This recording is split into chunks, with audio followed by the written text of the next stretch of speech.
الحمد لله رب العالمين اللهم صل وسلم وبارك على رسولك سيدنا ومولانا محمد وعلى آله وأصحاب سيدنا ومولانا محمد وعلى جميع الأنبياء والمرسلين وآلهم وصحبهم والتابعين لهم بإحسان إلى يوم الدين أما بعد أعوذ بالله من الشيطان الرجيم بسم الله الرحمن الرحيم والضحى والليل إذا سجى صدق الله العلي العظيم. ബഹുമാനമുള്ള സഹോദരന്മാരെ, സഹോദരിമാരെ, വീണ്ടും വിശുദ്ധ റബീഉ നമ്മിലേക്ക് സമാഗതമായിരിക്കുകയാണ്. ലോകൈക ഗുരു ഹബീബ് റസൂലുള്ളാഹി സ്വല്ലല്ലാഹു അലൈഹി വസല്ലം തങ്ങളുടെ പുണ്യജന്മം കൊണ്ട് അനുഗ്രഹീതമായ ഈ മാസം എല്ലാ നിലക്കും മുസ്ലിം ഉമ്മത്തിന്, പ്രത്യേകിച്ചും മറ്റുള്ളവർക്ക് പൊതുവെയും ലോകത്തിൻ്റെ നേതാവിനെ പരിചയപ്പെടാനും അറിയാനും കൂടുതൽ അടുക്കാനുമുള്ള വലിയൊരു സന്ദർഭമായി മുൻകാലങ്ങൾക്ക് മുതൽ തന്നെ പതിവാക്കി പോരുന്ന ഒരു സമ്പ്രദായമാണ്. നബി സല്ലല്ലാഹു അലൈഹി വസല്ലം തങ്ങളുടെ മഹത്വങ്ങൾ അറിയുക, അവിടുത്തെക്കുറിച്ച് കൂടുതൽ പഠിക്കുക വിശ്വാസിക്ക് വളരെ അനിവാര്യവും നിർബന്ധവുമായ ഒരു വിഷയമാണ്. അവിടുത്തെ അറിഞ്ഞ് സ്നേഹിക്കാൻ അല്ലാഹു ജല്ല ജലാലുഹു നമുക്കെല്ലാവർക്കും തൗഫീഖ് നൽകുമാറാകട്ടെ. ഒരു സാധാ ജന്മം അല്ല അവിടുത്തെ ജന്മം. വിശുദ്ധ ഖുർആനിൽ അല്ലാഹു തആല ആ ജന്മസമയത്തെ സത്യം ചെയ്തുകൊണ്ട് കാര്യങ്ങൾ നമ്മെ ബോധിപ്പിച്ചിട്ടുണ്ട്. വല്ലുഹാ വല്ലൈലി ഇദാ സജ. വല്ലൈലി ഇദാ സജ എന്നുള്ള ഈ വാക്ക് ശാന്തമായാൽ, ഇരുൾമുറ്റിയാലുള്ള രാത്രിയെ തന്നെയാണ് സത്യം. പല പണ്ഡിതന്മാരും പഠിപ്പിച്ചു, നബി സല്ലല്ലാഹു അലൈഹി വസല്ലം തങ്ങളുടെ ജന്മം നടന്ന രാത്രിയാണ് അല്ലാഹു തആല ഈ സത്യത്തിന് ഉപയോഗിച്ചത്. അപ്പോൾ അവിടുത്തെ ആ തിരുപ്പിറവിയുടെ രാവ് സത്യം ചെയ്യാൻ അല്ലാഹു തആല ഉപയോഗിച്ചെങ്കിൽ ആ രാത്രിക്ക് എല്ലാ അർത്ഥത്തിലും പവിത്രതയും മഹത്വവും ഉണ്ട്. ചരിത്രത്തിൽ നമുക്ക് കാണാം, ഇബ്ലീസ് ലഅനത്തുല്ലാഹി അലൈഹി മനുഷ്യൻ്റെ ജന്മശത്രുവാണ്.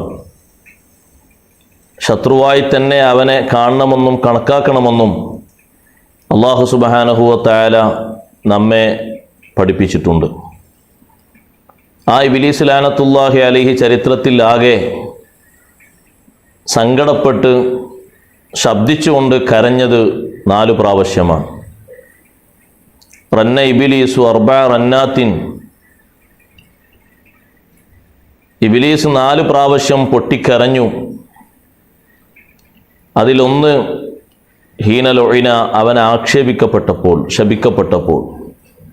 അള്ളാഹുവിൻ്റെ ശാപം അത് പുനരുദ്ധാരണ ദിവസം വരെ നിലനിൽക്കുന്നൊരു ശാപത്തിൻ്റെ ആളായി ഇബ്ലീസ് മാറി. അള്ളാഹുവിൻ്റെ കൽപ്പനയ്ക്ക് ധിക്കാരം പ്രവർത്തിച്ചപ്പോൾ വഇന്ന അലൈക ലഅനതി ഇലാ യൗമിദ്ദീൻ, പുനരുദ്ധാരണ ദിവസം വരെ എൻ്റെ ശാപം നിനക്കുണ്ട് എന്ന് അവനോട് പറഞ്ഞപ്പോൾ ഒരിക്കലും വിട്ടുമാറാത്ത ഈ വലിയ ഒരു ശാപം കിട്ടിയ ആളായി അല്ലാഹു തആല അവനെ പ്രഖ്യാപിച്ചപ്പോൾ അവൻ പൊട്ടിക്കരഞ്ഞു. രണ്ടാമത്തെ ഒരു സന്ദർഭം ഹീന ഉഹ്ബിത്വ, സ്വർഗത്തിൽ നിന്ന് അവനെ പുറത്തിറക്കി വിട്ടപ്പോഴാണ്. മലക്കുകളുടെ കൂട്ടത്തിലായി അള്ളാഹുവിൻ്റെ സ്വർഗലോകത്ത് താമസിക്കാൻ വലിയ അവസരം കിട്ടി അവൻ അത് നഷ്ടപ്പെടുത്തിയത് അള്ളാഹുവിനോട് ചെയ്ത അനാദരവ് കൊണ്ടാണ്. ധിക്കാരം, അഹങ്കാരം എന്നുള്ളത് സ്വർഗത്തിൽ നിന്ന് പുറത്താക്കപ്പെടാൻ മാത്രമുള്ളൊരു വലിയ കാരണമായി അല്ലാഹു തആല നമ്മെ പഠിപ്പിച്ചു.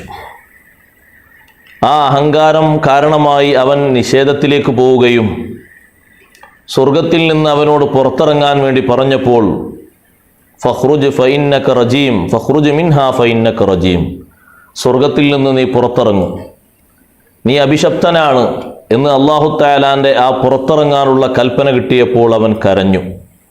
കാരണം അവൻ്റെ ജീവിതത്തിലെ എല്ലാവിധ സ്വസ്ഥതകളും എന്നേക്കുമായി നഷ്ടപ്പെട്ടു, ഇനി ഒരിക്കലും തിരിച്ചു പിടിക്കാൻ പറ്റാത്ത വിധം.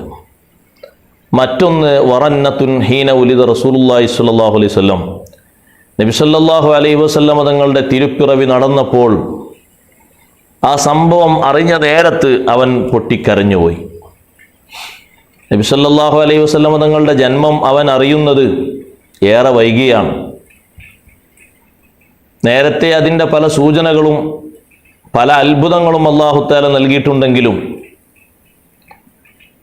ഇബ്ലീസിൻ്റെ കഴിവുകളെല്ലാം തകർന്ന് തരിപ്പണമായ അവൻ്റെയും അവൻ്റെ സൈന്യത്തിൻ്റെയും കഴിവുകൾ പാടെ തകർന്നടിഞ്ഞ ഒരു ദിവസം അന്നാണ്. അതിനു മുമ്പ് ഒന്നാം ആകാശത്തിലേക്കുള്ള പ്രവേശനവും അവിടുന്നോലോ വാർത്തകളും കട്ടുകേൾക്കാനുള്ള കഴിവൊക്കെ അല്ലാഹു തആല അവന് നൽകിയിരുന്നു. അങ്ങനെ നൽകിയതിൻ്റെ പിന്നിലും അല്ലാഹു സുബ്ഹാനഹു വ തആലക്ക് ചില ലക്ഷ്യങ്ങളും തത്വങ്ങളുമെല്ലാം ഉണ്ട്. പക്ഷേ റബീഉൽ അവ്വൽ 12-ന് പതിവ് പോലെ തൻ്റെ സൈന്യത്തെ വാനലോകത്തേക്ക് വിട്ടപ്പോൾ അങ്ങോട്ട് കയറാൻ കഴിയാതെ അവരുടെ ശരീരത്തിലാകെ ഉൽക്കവർഷമുണ്ടായി. പ്രകാശിക്കുന്ന തീപ്പൊരി പോലോത്ത വലിയ നക്ഷത്രങ്ങളെ കൊണ്ട് അവരുടെ ശരീരത്തിലേക്ക് ശക്തമായ ഏറ് കിട്ടിയപ്പോൾ അവർ തിരിച്ചു പോന്നു. ഇനിയൊരിക്കലും അങ്ങോട്ട് കയറാൻ പറ്റാത്തൊരു സാഹചര്യം വന്നിട്ടുണ്ട് എന്ന് നേതാവിനോട് വന്ന് പറഞ്ഞപ്പോൾ നേതാവ് പറഞ്ഞു, എങ്കിൽ ഇന്ന് ഭൂമിയിൽ എന്തോ ഒരു അത്ഭുതം സംഭവിച്ചിട്ടുണ്ട്. എല്ലാവരും പോയി തെരഞ്ഞു നോക്കുക. എല്ലാവരും പോയി തെരഞ്ഞ് അന്വേഷിച്ചപ്പോൾ അബ്ദുൽ മുത്തലിബിൻ്റെ കുടുംബം വലിയ സന്തോഷത്തിലായിട്ട് അവർ കണ്ടു. നബി സല്ലല്ലാഹു അലൈഹി വസല്ലം തങ്ങൾ ജന്മം നടന്ന് മണിക്കൂറുകൾ കഴിഞ്ഞ ശേഷമാണ് അവൻ അറിയുന്നത്. ഈ ഒരു സമയം ഇങ്ങനെ ഒരു ജന്മം നടന്നിട്ടുണ്ട് എന്നറിഞ്ഞപ്പോൾ അവൻ പൊട്ടിക്കരഞ്ഞു. കാരണം വാനലോകത്തേക്കുള്ള അവൻ്റെ കഴിവുകൾ മുഴുവനും അതോടെ അസ്തമിച്ചുപോയി. ഇനി വാനലോകത്തേക്കുള്ള പ്രവേശനം നടക്കില്ല എന്ന് മാത്രമല്ല, ഭൂമിയിലും അവൻ്റെ സ്വൈരവിഹാരത്തിന് വലിയ അറുതി വരികയാണ്. സ്വാധീനിച്ചാൽ എത്രയും സ്വാധീനിച്ചാലും കിട്ടാത്ത കുറേ ജനവിഭാഗങ്ങൾ ഇനി സൃഷ്ടിക്കപ്പെടുമെന്ന് ഈ തിരുദൂതർ സല്ലല്ലാഹു അലൈഹി വസല്ലം തങ്ങളുടെ തിരുപ്പിറവിയിലൂടെ അവൻ മനസ്സിലാക്കുകയും ഉൾക്കൊള്ളുകയും ചെയ്തു. അതിൻ്റെ സങ്കടം തീർത്താൽ തീരാത്തതായിരുന്നു. നാലാമത്തൊരു പ്രാവശ്യം അല്ലാഹു സുബ്ഹാനഹു വ തആല വിശുദ്ധ ഖുർആനിലെ ഫാത്തിഹ സൂറത്ത് അവതരിപ്പിച്ചപ്പോൾ ഫാത്തിഹ സൂറത്തിൽ ഉള്ള ചോദ്യവും ഫാത്തിഹ സൂറത്തിലുള്ള താഴ്മയുമൊക്കെ അവന് സഹിക്കാൻ പറ്റാത്തതാണ്. അപ്പോഴും അവൻ ഏറെ പൊട്ടിക്കരഞ്ഞു. ലിമൗലീദിഹി ഖദ് റന്ന ഇബ്ലീസു റന്നതൻ ഫസുഹ്ഖൻ ലഹു മാദാ യുഫീദു റനീനു. പണ്ഡിതന്മാർ പഠിപ്പിച്ചത് കാണും, ഇബ്ലീസ് അവിടുത്തെ ജന്മസമയത്ത് അതിൻ്റെ വിഷയം ആലോചിച്ച് അറിഞ്ഞ് മനസ്സിലാക്കി പൊട്ടിക്കരഞ്ഞുപോയി. പക്ഷേ ആ കരച്ചിലിന് പ്രയോജനമൊന്നുമില്ല. അല്ലാഹു സുബ്ഹാനഹു വ തആല ഒരുപാട് പ്രത്യേകതകൾ നൽകി. ലോകത്ത് ഇത്രമാത്രം പ്രത്യേകതകൾ നൽകിയ ഒരു ജന്മം നടന്നിട്ടില്ല. ആ പ്രത്യേകതയിൽ ഒന്നാണ് എത്രയോ വലിയ സംഭവ വികാസങ്ങൾ ലോകത്ത് നടന്നിട്ടും കുലുങ്ങാത്ത ഇബ്ലീസ് ലഅനത്തുല്ലാഹി അലൈഹി. ഒരുപാട് മഹാരഥന്മാർ വന്നുപോയി, അമ്പിയാക്കൾ വന്നുപോയി. ആദം അലൈഹിസ്സലാത്തു വസ്സലാമിനെയാണ് ഇബ്ലീസ് ലഅനത്തുല്ലാഹി അലൈഹി മനുഷ്യരിൽ ആദ്യമായി നേരിടുന്നത്. അപ്പോഴൊന്നും ഇല്ലാത്ത ഒരു സങ്കടം നബി സല്ലല്ലാഹു അലൈഹി വസല്ലം തങ്ങളുടെ ജന്മത്തിലൂടെ അവനുണ്ടായി എന്നത് അവന് അനുയായികൾ കുറയും എന്നതിൻ്റെ വലിയൊരു സൂചന കൂടിയാണ്. മുൻഗാമികളിൽ നിന്ന് കിട്ടിയ അത്ര അനുയായികൾ ഇനി പിൽക്കാലത്ത് അവന് കിട്ടില്ല എന്ന് മനസ്സിലാക്കിയിട്ട് ഇவ்விധം അവൻ കരഞ്ഞുപോയി. അപ്പോൾ എല്ലാ അർത്ഥത്തിലും പ്രത്യേകതയുള്ള, എല്ലാ നിലക്കും ബഹുമാനമുള്ള ബഹുമാനങ്ങളെല്ലാം മേളിച്ച കേന്ദ്രീകരിച്ച ഒരു വിശുദ്ധ ജന്മം തിരുപ്പിറവിയായിരുന്നു നബി സല്ലല്ലാഹു അലൈഹി വസല്ലം തങ്ങളുടേത്. സമയം നോക്കുമ്പോൾ ഏറ്റവും നല്ല സമയത്തിൻ്റെ കൂട്ടത്തിൽ പരിഗണിക്കാൻ പറ്റുന്ന സമയമാണ് അത്താഴ നേരം. മുൻഗാമികൾക്ക് അല്ലാഹു തആല രക്ഷ നൽകിയത് വിശുദ്ധ ഖുർആൻ വിശദീകരിച്ചിട്ടുണ്ട്. കലീമുല്ലാഹി മൂസ അലൈഹിസ്സലാമിനെയും ലക്ഷങ്ങളെയും ലക്ഷക്കണക്കിന് ആളുകളെയും ഖൽസം നദിയിലൂടെ അല്ലാഹു തആല മറ്റൊരു ഭാഗത്തേക്ക് കടത്തിയത്. അതുപോലെ തന്നെ ഇബ്രാഹിം നബി അലൈഹിസ്സലാമിനെയും കുടുംബത്തെയും അല്ലാഹു തആല രക്ഷപ്പെടുത്തിയത്, ലൂത്ത് നബി അലൈഹിസ്സലാമിനെയും മക്കളെയും രക്ഷപ്പെടുത്തിയത് എല്ലാം അത്താഴ നേരത്താണ്. ഏറ്റവും ശ്രേഷ്ഠതയുള്ള ആ സമയത്താണ് നബി സല്ലല്ലാഹു അലൈഹി വസല്ലം തങ്ങളുടെ തിരുപ്പിറവി നടന്നത്. ആ സമയത്ത് തന്നെയാണ് വിശ്വാസി ഏറ്റവും കൂടുതൽ അള്ളാഹുവിലേക്ക് വിനയം പ്രകടിപ്പിക്കേണ്ടതും പ്രാർത്ഥന നടത്തേണ്ടതും. ആ സമയത്തിന് 24 മണിക്കൂറിൽ ഏറ്റവും മഹത്വമുള്ള ആ സമയം എല്ലാം കൊണ്ടും വിലപ്പെട്ടതായി നമ്മൾ ഉപയോഗിക്കുകയും കരുതുകയും വേണം.